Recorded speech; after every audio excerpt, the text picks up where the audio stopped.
You know that feeling, right? That little hum of anxiety in the back of your mind about money. Did I save enough this month? Am I investing in the right stuff? Am I going to be okay down the road? Look, you work really hard for your money, but making that money work for you, well, that can feel like a totally different and way more stressful job. It's such a weird thing, isn't it? We can talk about pretty much anything, our jobs, our health, relationships, but the second someone brings up money, the whole conversation just freezes. There's this cloud of guilt, or maybe shame, or just plain confusion that hangs over our finances. It's one of life's biggest taboos. And that quote just nails it. We might brag about a stock that went up, but we'd never admit that our daily coffee habit is actually causing some real financial strain. It's this silence that keeps us all feeling so alone and overwhelmed. But what if the answer isn't about becoming some kind of financial genius overnight? I mean, think about it. We are constantly getting hammered with ads for new investment apps, new insurance plans, new credit cards, and they all promise to be the magic wand for our money problems. But here's the secret. The problem isn't that we don't have enough things to buy. The real issue is that most of us just don't have a simple, straightforward system to organize our financial lives. And that's exactly what we're going to build today. A system. I want you to picture it like a simple box, with different compartments for every single part of your financial life. It's a system that, once you set it up, lets you go hands-free for most of the year, totally confident that your money is doing what it's supposed to.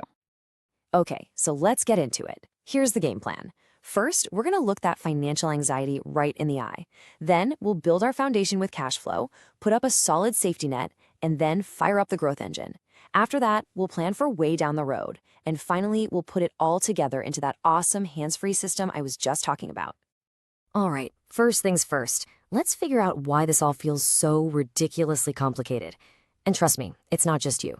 There's a real reason we feel so lost. And honestly, it's often by design. Do any of these hit a little too close to home? That feeling that your money just vanishes from your bank account?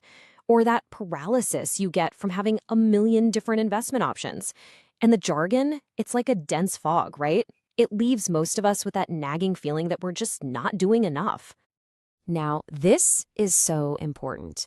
You are not bad with money. The financial industry often makes more money when things are complicated. They kind of want you to feel like you need to call them for every little decision. But you're way smarter than they think. The same person who can calculate the best value for money on a new phone or a car doesn't suddenly become clueless when it's about finance. So let's give our solution a name. The Money Box. It's not a product you buy, it's a whole system. It's a way to organize your cash, build in protections, and invest for your goals. And the best part? Once it's up and running, it pretty much takes care of itself. Let's start building. You know, every great building needs a rock-solid foundation, and for our money box, that foundation is getting complete and total control over the money that's coming in and going out every single month. The million-dollar question. Salary comes in, and then poof, bills get paid. We buy groceries, maybe a few things we didn't plan on, and all of a sudden, there's nothing left to save. Most of us have a vague idea, but we don't have a real system to manage that flow. Okay, this is the engine room of your cash flow, and it is beautifully simple. Here's how it works. On payday, all your money lands in one account, your income account. Immediately, you transfer your planned monthly expenses into a second account, your spend it account. That's your guilt-free spending money. Then, and this is the absolute key, whatever is left over gets moved instantly to your third account, the invested account. No waiting, no hesitating. It's clean, it's simple, and it is unbelievably powerful. And here's the cool psychological trick that makes this whole thing work. By just giving an account the name Invest It, we're basically hacking our own brains. We create this mental wall. That money now has a job. It's for the future. And we become really, really hesitant to rate it for today's pizza. We're using our own brain's quirks to our advantage. All right, so our cash flow is sorted and we've got a surplus building up in that invested account. Awesome. But before we start making that money grow, we have to protect it. You know, life is unpredictable. So we need to build some walls around our money box to protect it from those unexpected hits. This is just the perfect way to think about it. You don't put on a seatbelt because you expect to crash today. You wear it so that if a crash happens, you'll be okay. Your financial safety net isn't about getting rich. It's about making sure that a job loss or a medical emergency doesn't completely derail all of your hard work.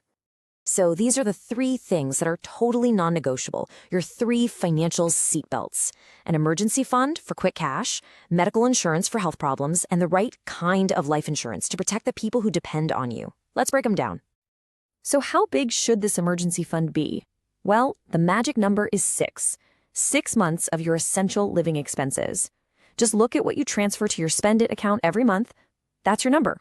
Multiply that by 6. This is the fund you build before you start getting aggressive with investing. And it needs to be somewhere safe and easy to get to, like a savings account, not tied up in the stock market. And remember, this is for real emergencies only, losing your job, a sudden medical bill, not for a weekend getaway.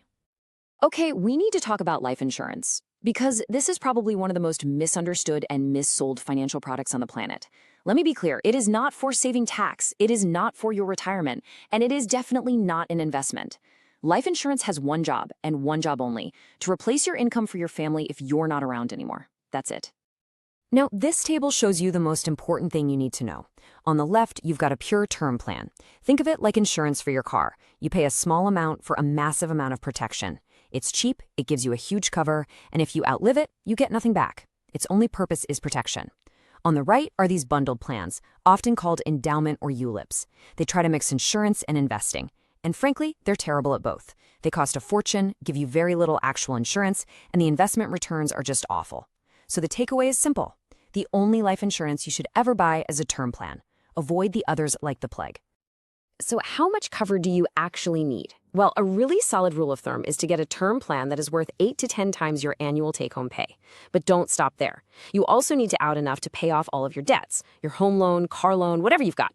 The whole point is to make sure that if the worst happens, your family can keep living their lives and be totally debt-free. That's real peace of mind.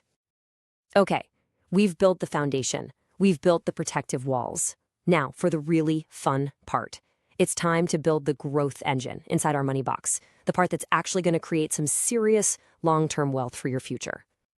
You know, the single biggest decision you'll make in investing isn't picking the next hot stock. It's something called asset allocation. It's just a fancy term for how you manage risk. The simplest rule to follow is 100 minus your age. So if you're 30 years old, about 70% of your long-term money should be in equity. If you're 60, it should be closer to 40%. The rest goes into safer stuff like debt instruments. So why are we so focused on equity? Well, just take a look at this chart. This shows what would have happened if you invested 1 lakh rupees way back in 1980. In a fixed deposit, it would have grown to about 19 lakhs. Gold would have gotten you around 16 lakhs. Not too shabby. But what about the Sensex, which represents the Indian stock market? A jaw-dropping 2.3 crores. This is the incredible power of equity over the long term. Nothing else even comes close. This is the absolute golden rule of investing in stocks. So many people lose money because they try to time the market, guessing when it'll go up or down. But real wealth is built by simply being in the market. By staying invested through all the ups and downs, you let the magic of compounding do its work over years and decades. So how do you actually get access to this incredible growth engine? Do you have to become some stock-picking whiz who stares at charts all day? No, absolutely not. For most of us, mutual funds are the perfect solution. They let you instantly own a tiny piece of dozens or even hundreds of different companies. It's all managed by a professional, which takes all the stress and guesswork out of it for you.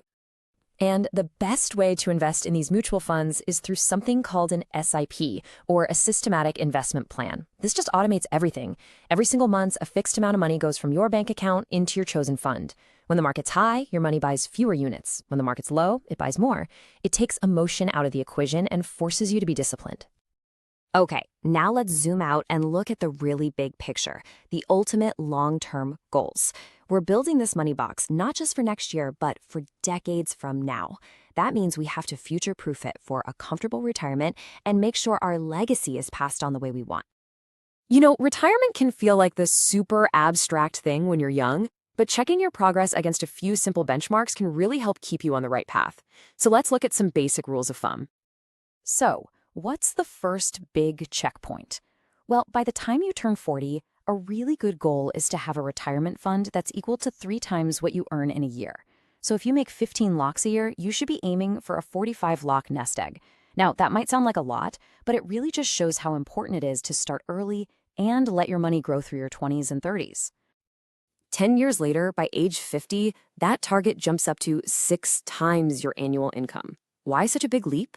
Well, this is usually when you're in your peak earning years. Your salary is probably higher, and big expenses like a home loan might be finishing up. This is the decade to really hit the accelerator on your savings. And finally, by the time you plan to retire, let's say at age 60, you want to have saved up at least 8 times your final annual salary. This is the big pot of money that's got to last you for the rest of your life. Now, these numbers aren't meant to scare you. They're just signposts on the road to make sure your money box system is working. Okay, this is the last and maybe most overlooked piece of future-proofing. So many people think just putting a nominee on their bank account is enough. It's not. A nominee is just a caretaker, not the legal owner. Without a will, the law decides who gets your stuff, and that can cause huge problems and fights for your family. A will is your instruction manual. It makes sure your wishes are followed. Period. Okay, we have covered a ton of ground. We've built every part of this thing piece by piece. So now let's just step back and take a look at the complete, fully functioning money box system that you have now created. And there you have it, the entire strategy on one single slide. This is your action plan. Systemize your cash flow, build that safety net, get the right insurance, invest for your goals using SIPs, plan for retirement, and write your will. This is it. This is the road to financial control. But even the most perfectly designed system can be destroyed, and it won't be by the stock market. It'll be by our own behavior. Things like overspending, especially with credit cards, can starve the system. Greed makes us chase those crazy get-rich-quick ideas. And fear makes us sell everything when the market crashes, which is the worst possible thing to do. Discipline is what protects your money box. And that really brings us back to what this is all about. The goal isn't to become a billionaire overnight. It's about empowerment. It's about trading in that constant low-grade financial anxiety for a quiet confidence. It's that feeling of being in control, the freedom that comes from knowing you have a system that is quietly and consistently working for you in the background.